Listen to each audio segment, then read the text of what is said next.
utuu nyaatu beelofnaan abaarsa qabaan sirrii bakakkaa samii bu'e namarraan qolu firrii. Sarda mariitiin fiiguun amala barichaati. Tooftaa tolfatee hordofuun giroolla barichaati. Utuu waariin quufin waareen seenee dhiyaa. Galgallis cinaachan boqochiisu sardama bari'a. Eessa ga'uuf kan jedhu naafis gaaffiidhuma. Kana waaqaaf haa dhiifnu akkam isin naguma.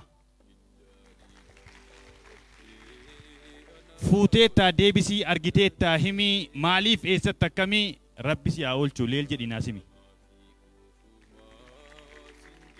Ajaa'ibni irra dachii hin dhumu obbolaa dhibamaatu eeganii fayyaan du'ee bula.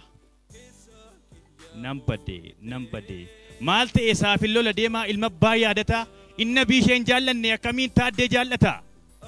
Jamaan mana guutuu wacaanaaf deebisa inna abbaa gadaa abaaru haadha siiqqeen eebbisa.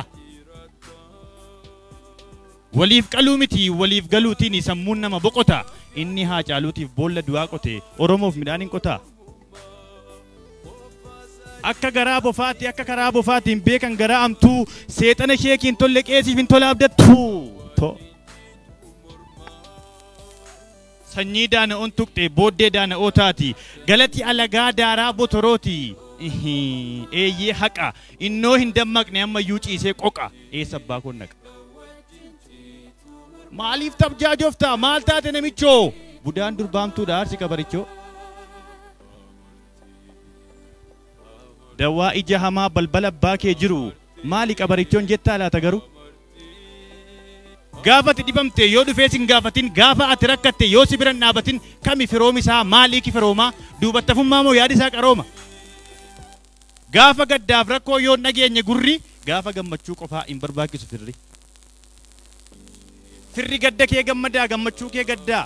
Firri utuu ati gadadamtuu kolfee sitti baacaa yaadaan boolla siif qotee du'a kan kee raajaa. Argaa kan kee balfaa si ildiimee darbaa. Argachuu kee jibbaa. Boruun hin nudaasiftu gurujii tokko malee boriin nama raffiftu sillimii tokko malee jedhee geeraraan idda mormaa kaasee gaaf inni geeraru gaaf akka ta'u dhabu gaafa yaadu weeraru.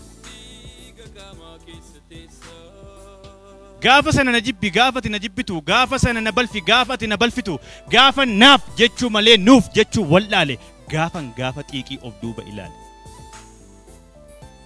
Gaafan gubbaa arrabaan dansaa namaa fakkaadhee garaa keessatti immoo garaa lama qabaadhe. Gaafan utuun arguutuun beekuu waan hin taane hojjedhe gaafan booree dhabee lafan taane jedhe.